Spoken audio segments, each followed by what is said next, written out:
Bienvenidos a un nuevo especial de Realpolitik Televisión. Hace algunos días tuvimos la posibilidad de charlar con el embajador de Azerbaiyán en Argentina sobre el conflicto que tiene lugar en el Cáucaso, en un lugar conocido como Nagorno-Karabaj o Artsaj.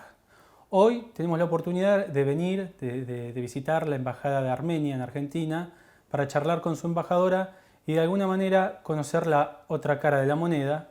Así que, en primer lugar, embajadora, muchas gracias por recibirnos. Gracias a ustedes por venir.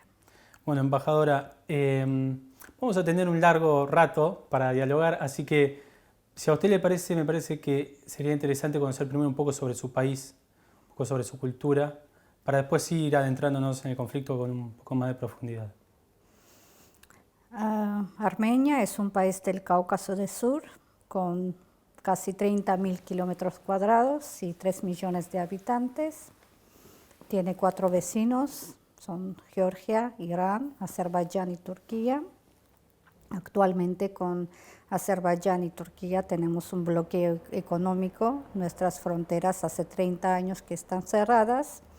Armenia es el primer país cristiano. En 301, Armenia adoptó el cristianismo como religión estatal. En 405 fue creado nuestro alfabeto y la alfabetización de Armenia empezó justo en la región de Artsaj, en la República de Artsaj, en el monasterio Amaras del siglo V.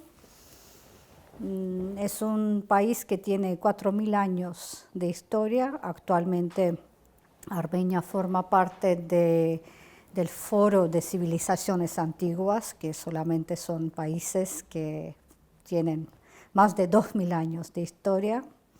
Y el 12 de noviembre hay una sesión de este Foro de Civilizaciones Antiguas en Perú, de manera virtual, ¿sí? En formato virtual, y va a participar el canciller de Armenia. Así que eso en total, que es Armenia, y si hay más preguntas voy... Usted nos comentaba fuera del aire un poco, nos hacía referencia a la cantidad de armenios que hay, no solamente en Argentina, sino también en la región, algunos países de los cuales también le toca, está bajo su jurisdicción como embajada. Usted nos comentaba también que la presencia de esos armenios en esta región tenía que ver con lo que fue el genocidio armenio y cómo un sector de la sociedad escapó para esta parte del globo, digamos. Cuéntenos un poco de eso. ¿Cuántos habitantes de origen armenio hay en nuestro país, en la región? Y bueno, si efectivamente fue así, ¿no? Como se lo entendí. Como mencionó usted correctamente, la comunidad armenia en Argentina, que actualmente cuenta con 150.000 personas, es resultado o consecuencia del genocidio armenio de 1915. Argentina es uno de los países que lo reconoció con una ley. En 2006 fue aprobado la ley y fue ratificado de parte del presidente Néstor Kirchner en 2007. Los armenios en todo el mundo son 3 millones en Armenia y 8 millones en la diáspora, como decimos nosotros. La mayor parte de los escapados del genocidio armenio de 1915, perpetrado por el Imperio Otomano para conquistar los territorios de Armenia, porque la razón para perpetrar un genocidio fue sacar los territorios armenios de Armenia Occidental. La mayor parte de armenios que escaparon están en Estados Unidos, casi 1,5 millones solamente viven en California y 500.000 más o menos en toda los Estados Unidos. Así que casi 2 millones en Estados Unidos. La otra comunidad más grande tenemos en Rusia, que no es tanto consecuencia del genocidio, sino también que fuimos parte del Imperio Ruso después de la Unión Soviética, así que hay varios componentes en esta comunidad, pero también una parte es consecuencia de del genocidio. En Francia 400.000 armenios están viviendo. En Argentina 150.000, que es la tercera más grande en el occidente. Así que Estados Unidos, Francia y Argentina es la tercera más grande en el occidente. Hay muchos armenios casi en todo el mundo que escaparon del genocidio armenio de 1915. Bueno, y comentábamos que quizás también por el motivo que generó la diáspora, es que los armenios también tienen una vinculación muy importante con su país y con su cultura, ¿no? Y me parece que es en momentos como este en el que eso sale a flote, ¿no? Sí, claro. Por ejemplo, los armenios de Argentina, ya la comunidad tiene más de 100 años de historia, porque la mayor parte de los armenios que vinieron fue después de 1915. Todos los armenios que viven ya hace la quinta generación, que es la quinta generación que están viviendo en Argentina, son 100% argentinos y 100% armenios. Las relaciones amistosas entre nuestros dos países son gracias a estas comunidades que tenemos. Claro. Y hasta en la época soviética, los armenios de Argentina tenían mucha relación con la madre patria, con Armenia. Y tuvimos muchas visitas, por ejemplo, Lolita Torres visitó Armenia y en YouTube pueden encontrar una canción armenia que está cantando ella en armenio, una canción de cuna. Esos son afectos que tenemos con todos los argentinos. Visitó acá Gary Kasparov, que es un ajedrecista de origen armenio, campeón mundial, y toda la comunidad armenia le recibió con muchos honores. Y claro, es recíproco además, ¿no? O sea, sí. no es solamente el armenio que se va, que recuerda a su país, sino que el armenio que está también lo cobija. Sí, sí, sí. Así que los lazos y los vínculos son muy estrechos. Es más allá de relaciones diplomáticas entre dos países, claro. Es una amistad entre dos pueblos. Sí, sí, casi como una cosa paralela, ¿no? No, porque yo no conozco a un argentino que no tenga un amigo armenio, por ejemplo. Claro, sí, es verdad. Yendo puntualmente al conflicto que hoy mantienen con Azerbaiyán, por el dominio de este lugar, que bueno, algunos llaman Nagorno-Karabaj, otros llaman Artsaj. Sí. Y bueno, aprovechando, yo sé que usted sabe varios idiomas y que nos puede hacer alguna referencia lingüística, idiomática con respecto a los nombres, a estos dos nombres. Artsaj es el nombre histórico de la provincia, porque Artsaj fue una de las 15 provincias de la Armenia histórica. El nombre Karabaj surgió en el siglo XII con la invasión y dominación de los árabes. Karabaj en árabe significa jardín negro. Y formando parte del imperio persa se conservó ese nombre que es más familiar al idioma persa, porque yo aprendí también persa en el colegio. Y cuando el imperio ruso conquistó la parte oriental de Armenia, incluso Nagorno-Karabaj, acá surgió el nombre Nagorno, que significa montañoso en ruso. Así que Nagorno-Karabaj es una mezcla de dos idiomas, ruso y árabe. Y cada uno dio un tipo de nombre explicando qué es, porque jardín negro significa la tierra fértil que tiene Artsaj, porque Artsaj no es un territorio con recursos naturales tipo gas o petróleo, es más conocido con sus tierras fértiles y jardines lindos. Eso es el nombre. Es decir, bueno, ese es un buen comentario, porque yo le iba a preguntar cuál era el valor de esas tierras, valor entre comillas, en disputa, si eran zonas en donde se podía desarrollar actividades como la agricultura o eran zonas áridas, o son zonas ricas desde ese punto de vista, ¿no? Artsaj tiene 11.450 kilómetros cuadrados con 150.000 habitantes. Y para 4.000 años siempre esta tierra fue habitada por los armenios, durante todas las dominaciones que tuvo Armenia, sea árabe, persa o rusa. En todas las épocas, 90% siempre armenios. Nagorno-Karabaj o Artsaj es una tierra fértil, como dice su nombre en traducción árabe. No tiene ningún tipo de recurso importante para luchar. Para nosotros este conflicto es para existencia, no hay otra explicación. Es el derecho de estos habitantes vivir en sus tierras ancestrales, que, como dije, son 4.000 años de historia. Para Azerbaiyán es un trozo de territorio. Ellos siempre pueden averiguar en las declaraciones que hicieron de parte del presidente, del canciller, del ministro de Defensa o cualquier embajador, que para ellos es solamente un trozo de tierra. Ellos no ocultan que necesitan la tierra sin armenios. Le iba a preguntar,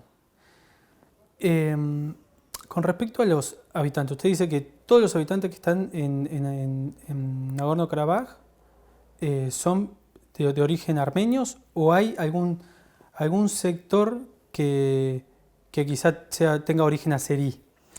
Yo ahora voy a explicar. Cuando en 1920, porque después de la caída del Imperio Ruso, en 1918 surgieron 4 repúblicas en la región de Cáucaso Sur. República de Armenia, República de Georgia, República de Nagorno-Karabaj, y por primera vez en la historia de humanidad surge una república como Azerbaiyán. Azerbaiyán es un nombre apropiado de una provincia del norte de Irán. Eso fue otro tema entre la Unión Soviética y Irán, porque Irán denunció el uso de una de sus provincias en una república soviética, ¿sí? Eso fue otro tema con los rusos, pero no vamos a hablar de eso hoy. No nos da el tiempo. No da tiempo, sí.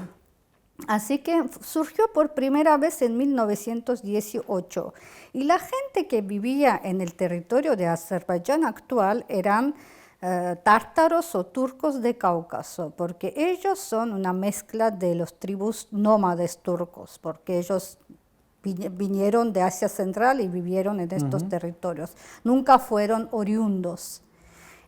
Y al revés, los armenios para 4.000 años fueron oriundos.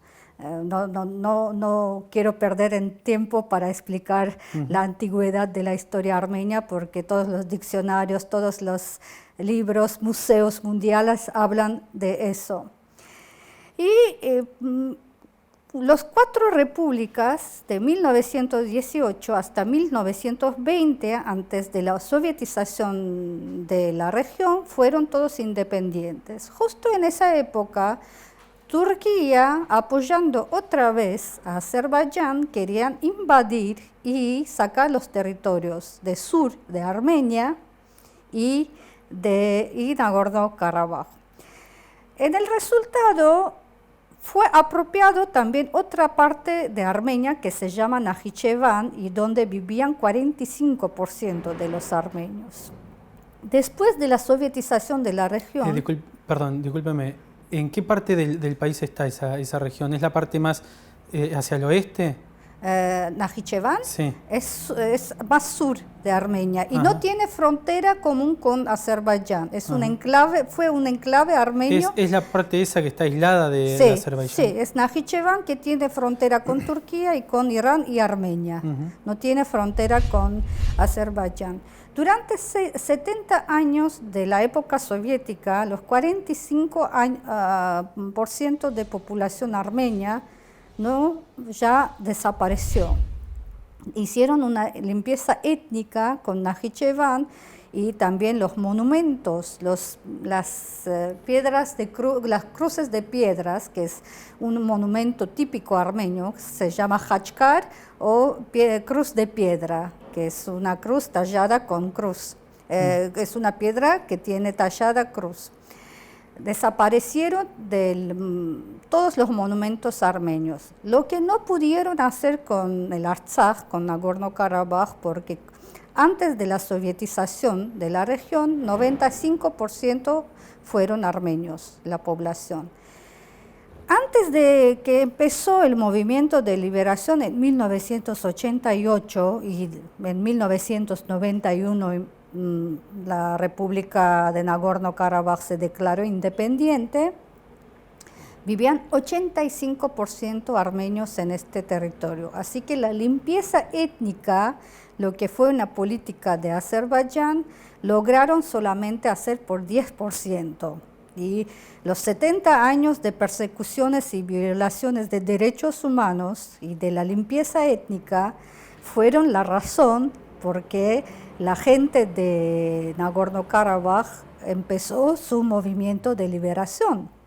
¿Cómo era la convivencia durante ese lapso de tiempo en el que llegaron a convivir azeríes y armenios en Nagorno-Karabaj? Muchas violaciones de derechos humanos, muchas persecuciones, no les permitían estudiar armenio, cerraron todos los colegios armenios y mucho miedo todo el tiempo, porque no les dejaban hablar armenio. Ahora, por ejemplo, todavía hay generación de Artsaj que son más de habla rusa o que armenio, tienen dificultades en expresarse, aunque son armenios y en la familia hablan, pero no les dejaban, no les permitían para que hablen abiertamente armenio. Así que eso fue después del 70. El conflicto empieza a partir de 1920, cuando anexaron con un capricho de Stalin Nagorno-Karabaj a Azerbaiyán, pero como una región autónoma. Desde el punto de vista del derecho internacional, hay que prestar mucha atención al término región autónoma, porque es la única de los territorios en disputa en actual territorio exsoviético, ¿sí? Espacio como, yo no quiero hablar porque no hay que hacer paralelo con otros conflictos como Abjasia, Osetia o Crimea, pero única diferencia que tiene que Nagorno-Karabaj era una región autónoma bajo la jurisdicción de Azerbaiyán, lo que significa que nunca perteneció a Azerbaiyán, que fue anexado, ¿sí? Y como región autónoma, según la legislación y constitución vigente en la Unión Soviética, tenía todos los derechos de proclamar su independencia como Armenia, Azerbaiyán, Georgia, Rusia, Bielorrusia, Ucrania, todos los derechos. Así que la independencia de la República de Artsaj, desde el punto de vista del derecho internacional, está perfecta. Nadie puede discutir que hubo algo ilegal en proclamarlo independiente. ¿Por qué es que se hace, usted dice, bueno, que fue un capricho, pero qué se escondió detrás de esa distribución tan llamativa de tierras? Si en esa zona había tantos armenios y por más que la hayan considerado una zona autónoma, de alguna manera la dejaron del otro lado, del lado de Azerbaiyán. ¿Por qué tomaron esa decisión? Fue un compromiso de Stalin con los turcos, porque si ustedes se acuerdan, fue un periodo bastante fuerte desde el punto de vista político después de la Primera Guerra Mundial. Así que fue primero, y hay un punto muy interesante que tengo que decir, porque en 1920, el último documento legal que existe hasta hoy día, desde el punto de vista de derecho internacional, que Azerbaiyán reconoce Nagorno-Karabaj como parte integral de Armenia. Este hecho está documentado y salió publicado en boletines oficiales de Armenia y de Azerbaiyán. Así que el último documento fue eso. Y 3, 4 ¿El documento se refiere a documento unilateral No es unilateral. Fue una decisión de dos países, de Armenia y de Azerbaiyán, reconocer Nagorno-Karabaj como parte integral de Armenia. Eso salió en boletín oficial de ambos países.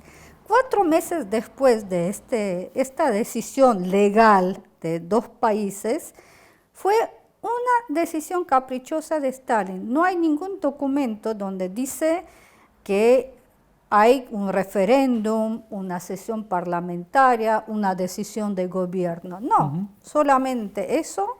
Y el único compromiso fue que va a ser región autónoma, teniendo en cuenta la resistencia del pueblo que no querían vivir bajo la jurisdicción de Azerbaiyán.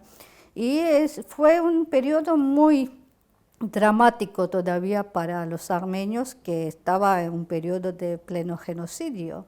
Así que después de tantas guerras, ya Armenia estaba derrotada. Si ustedes miran la historia, a partir de 1914 hasta 1920, los documentos legales, las fronteras armenias fueron cambiadas 5 o 6 veces. ¿Para qué lado? Para diferentes lados. Pero me refiero a favor o en contra. A favor y en contra. Sí, ustedes conocen la decisión arbitraria, creo que se traduce de Wilson. Ellos daban una gran parte del actual territorio, del territorio de Armenia Occidental a Armenia actual. Tenía que ser mucho más grande que ahora, pero no lo funcionó. Así que eso fue un acuerdo entre Stalin y los turcos. Y desde entonces, a esta época, ¿qué nivel de desarrollo logró alcanzar Artsaj? O sea, es un lugar que por estar aislado quizás tiene una población sin formación, una población con bajos recursos, o ha sabido progresar, es un lugar moderno. Un lugar muy moderno, muy desarrollado gracias a su gobierno, porque hace 30 años es un país independiente, tiene todas las infraestructuras para el turismo, para agricultura. Hay muchas inversiones también de parte de armenios de diáspora, así que tiene su propia economía. Es un lugar muy desarrollado. ¿De alguna manera tributa a Azerbaiyán o no hay ningún tipo de relación económica? No, ningún tipo de relación, Uno de los puntos de inflexión en la relación con Artsaj, usted me dirá si coincide, es el llamado a votación para que la gente decida sobre su futuro, ¿no? O sea, entiendo que se dio a comienzos de los 90, ¿no? Sí. ¿Cómo fue ese? Usted le tocó vivirlo de alguna manera, ¿no? Me imagino que era chica, pero... Sí, fue en la edad de adolescente, pero también activamente participaba en las manifestaciones como joven. Y sí, ellos con todos los derechos que les otorgaba la Constitución de la Unión Soviética y la legislación local, ellos hicieron el referéndum, proclamaron su independencia y hasta hoy día son un país independiente. Pero de alguna manera ese fue como el inicio, fue como la manifestación pública de que ellos querían ser independientes y de alguna manera fue lo que empezó a generar conflicto en torno a esas tierras, ¿no? Lo que empezó a generar el conflicto, yo no sé si ustedes siguieron el último discurso de Putin, del presidente de Rusia, que dijo, y es la verdad, que nadie puede ocultarlo, que el conflicto empezó porque cuando la gente de la República de Nagorno-Karabaj empezó las manifestaciones para salir debajo de la jurisdicción de Azerbaiyán, la respuesta de Azerbaiyán fue hacer masacres en 1988. Y la primera masacre fue en una ciudad de Azerbaiyán que está muy lejos de Nagorno. Se llama Sumgait. Hasta la Unión Europea, el Parlamento Europeo sacaron una resolución condenando este masacre y llamando al gobierno soviético para que arregle la situación, porque el conflicto surgió por las limpiezas étnicas, por las masacres. O sea, usted dice que empezó antes del referéndum, no fue con el referéndum. Antes del referéndum. El conflicto bélico. Sí, porque las primeras fueron manifestaciones pacíficas de la gente que salieron para pedir al gobierno soviético sacarles de la jurisdicción de Azerbaiyán. Esos fueron los primeros pasos, manifestaciones pacíficas. Y la aparición del grupo de Minsk, que es una agrupación de 3 países que intervienen en el conflicto, ¿cuándo se da? ¿Cuándo aparece el grupo Minsk? Cuando empezaron estas limpiezas étnicas en 1988, el primer caso, después se llevó a una guerra a gran escala en 1993 y hasta 1994. En esta época, el Consejo de Seguridad de las Naciones Unidas sacó 4 resoluciones, los que llamaban para cesar el fuego. Y en 1994 fue firmado un acuerdo tripartito entre Nagorno-Karabaj, Azerbaiyán y Armenia, y fue patrocinado por Rusia. Eso fue una tregua sin tiempo, ¿sí? No había fijado para qué tiempo, para siempre. Desde esta época, lo que hace las Naciones Unidas deriva a las organizaciones regionales el conflicto para que lo manejen. Y en este caso, esa es la Organización de Seguridad y Cooperación en Europa, que es la organización una de las más grandes del mundo que trata los conflictos, ¿sí? Tiene 57 miembros, se llama de Europa, pero tiene también miembros como Estados Unidos y Canadá y también países como de Asia Central. Así que es una organización muy grande. Y dentro de esta organización se forma el grupo de Minsk y se designan 3 copresidentes. Son Estados Unidos, Rusia y Francia, y los 3 son también miembros permanentes del Consejo de Seguridad de las Naciones Unidas. Y a partir de ese tiempo, hace 26 años, los copresidentes estaban negociando con los gobiernos de Armenia y Azerbaiyán, pero también mantenían reuniones con el gobierno de la República de Artsaj, aunque no es reconocido internacionalmente, pero tiene un reconocimiento dentro de la mesa de las negociaciones. Así que hasta hoy día tuvimos muchas violaciones de tregua, pero no fue una violación de esta escala. Ahora, este ataque que empezó el 27 de septiembre, pero hubo un intento también atacar el territorio soberano en el noreste de Armenia, en la región de Tavush, que fue el 12 de julio, así que 12 de julio atacaron el noreste de Armenia y 27 de septiembre ya atacaron la región de Artsaj, de la República Artsaj, en su propio territorio. Acá hay un elemento importante que es Turquía. Acá Azerbaiyán es un instrumento en las manos de Turquía para implementar sus planes expansionistas para el Cáucaso del Sur. Acá la guerra maneja Turquía. Le iba a preguntar, discúlpeme que le voy un poquito para atrás. Desde que nació el grupo Minsk,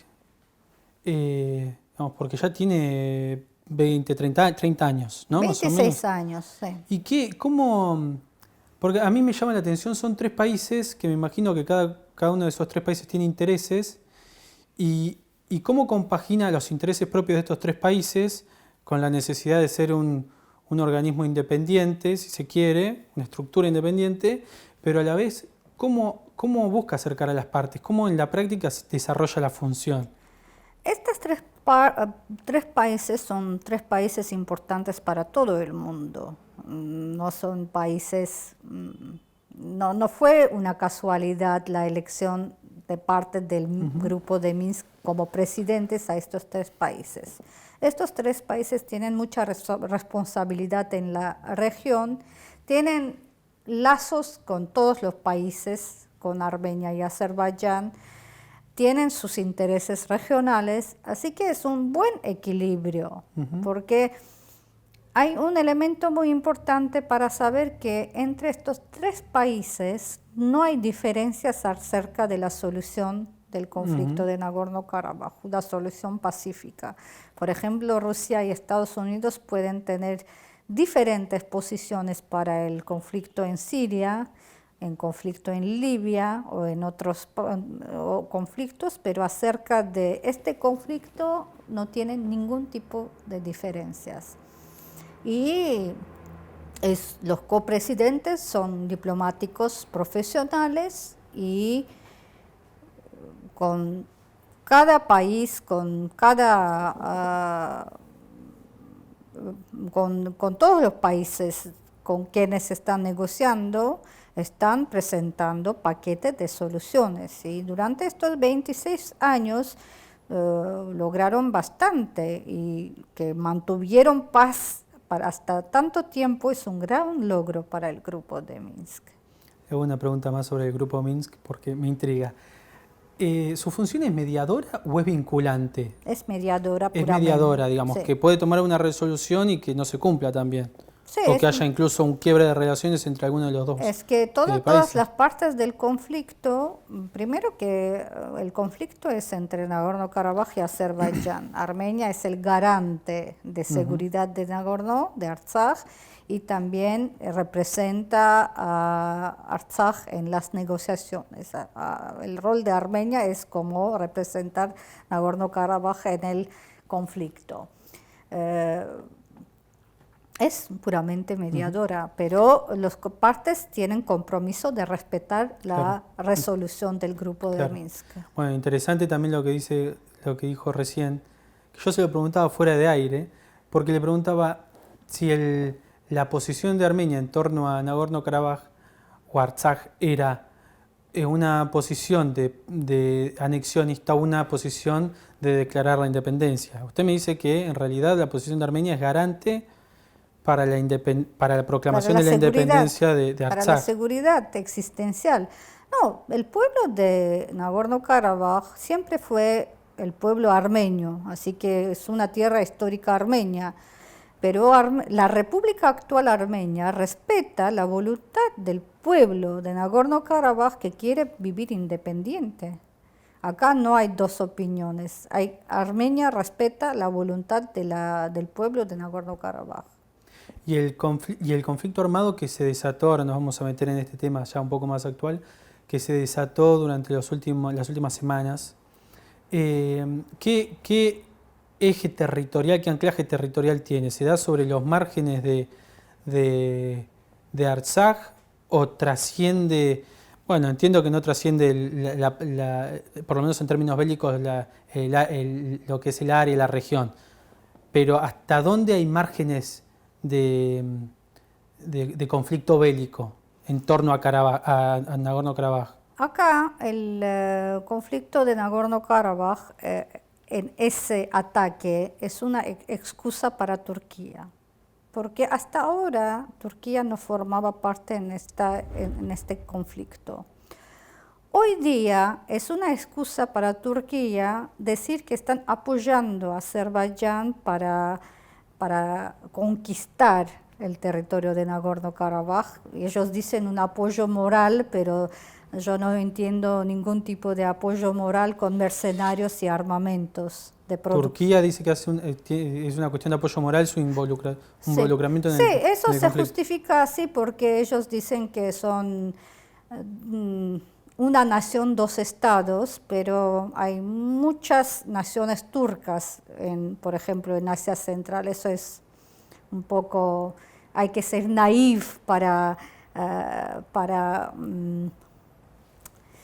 pensar en eso, ¿sí? Es una excusa solamente usar el conflicto de Nagorno-Karabaj para expandirse hacia el Cáucaso del Sur, porque Erdogan está hablando de la misión histórica, ¿sí? del Imperio Otomano, que la misión histórica del Imperio Otomano fue borrar del mapa Armenia y los armenios. Es una parte expansionista y genocida de Turquía actual. Eso es la excusa que están usando para expandirse más hacia el Cáucaso Sur. Pero de todas maneras, también le preguntaba, el involucramiento, por lo menos de terceros países, no es bélico hasta el momento, ¿no? O sea, sí interfieren entre comillas, sí en lo que hace a las relaciones internacionales, pero no en términos bélicos propiamente dicho, quizás sí a través de la compra-venta de armas, me imagino. Lo que quiere Turquía hoy, quiere una intervención militar de la tercera parte, porque eso va a ser una excusa para expandir sus operaciones militares. Lo que quiere Turquía, yo voy a decir abiertamente, para que entre Rusia militarmente.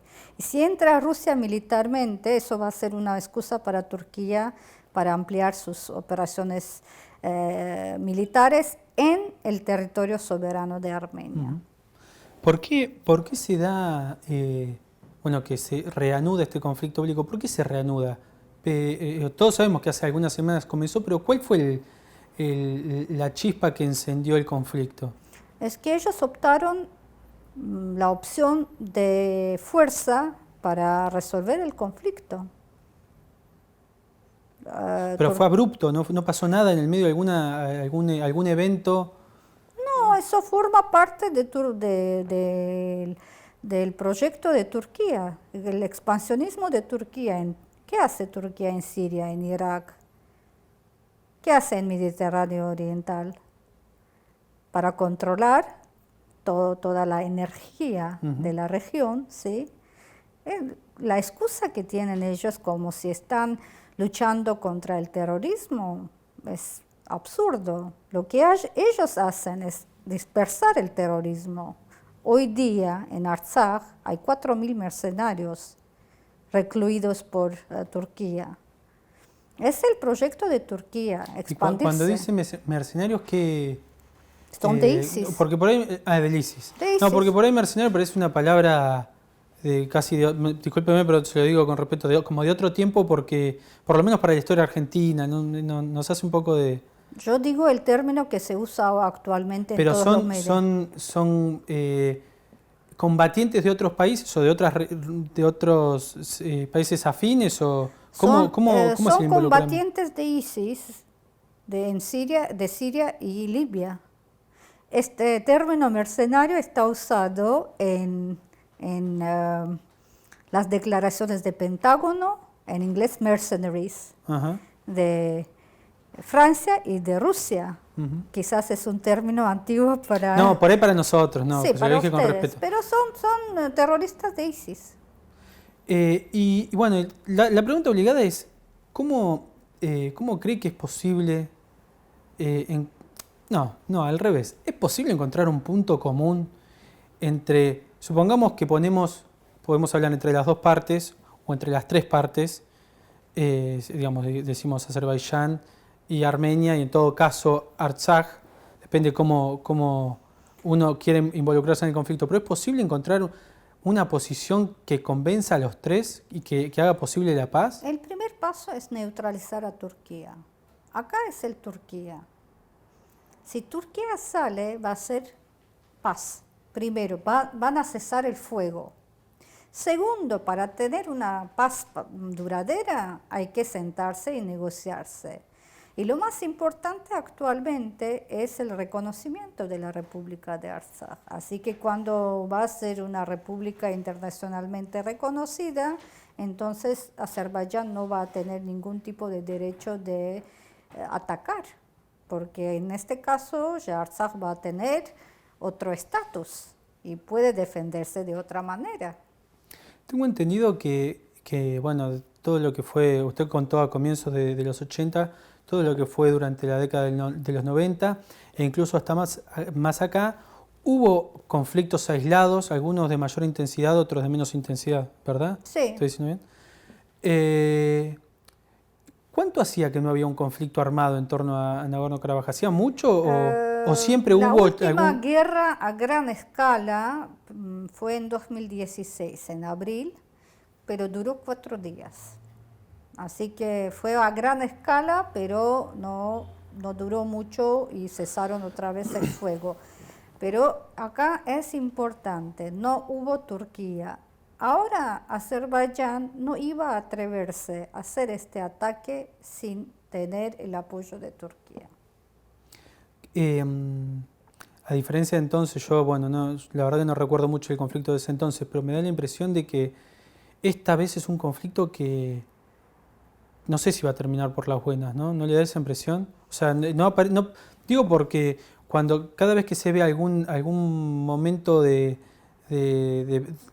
paz, es violada y claramente ninguna de las partes se siente cómoda en esa situación, por lo menos es lo que da la impresión, ¿no? Si hoy día los turcos y azeríes deponen sus armas, va a ser paz. Si depone Armenia, va a ser un genocidio. Hoy día está ocurriendo un genocidio. Eso es la situación. Yo digo y lo repito, que el primer paso es neutralizar Turquía. Cuando se neutraliza Turquía va a ser paz. No hay otro camino. ¿Usted cree que va a pasar eso? Tengo mucha esperanza. Si no, si se interviene alguna otra tercera parte militarmente, va a convertirse en la Tercera Guerra Mundial.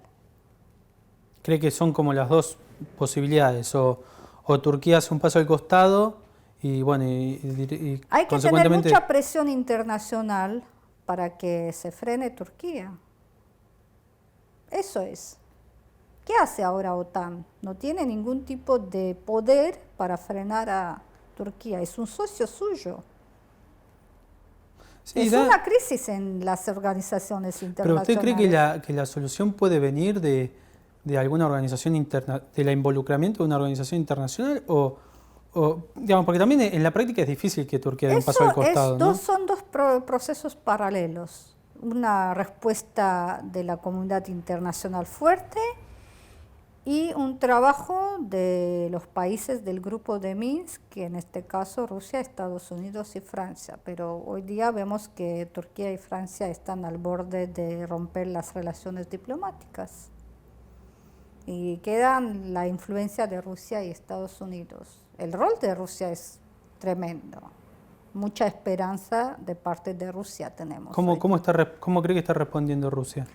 Está respondiendo diplomáticamente muy fuerte porque el presidente, el canciller de Rusia diariamente tienen contactos con los cancilleres y presidentes de Armenia, de Azerbaiyán y de Turquía. Diplomáticamente está trabajando muy fuerte.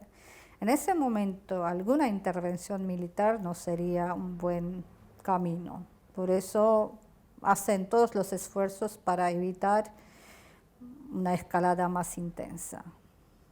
Bueno, embajadora, le agradezco. Ojalá esto se resuelva por las buenas. El escenario a mí me parece, y usted lo sabrá mucho mejor que yo, bastante sombrío, pero ojalá aparezca una solución pacífica al conflicto. Cada minuto de este conflicto son víctimas. Hoy, cada día nosotros escuchamos 40, 50 víctimas por día.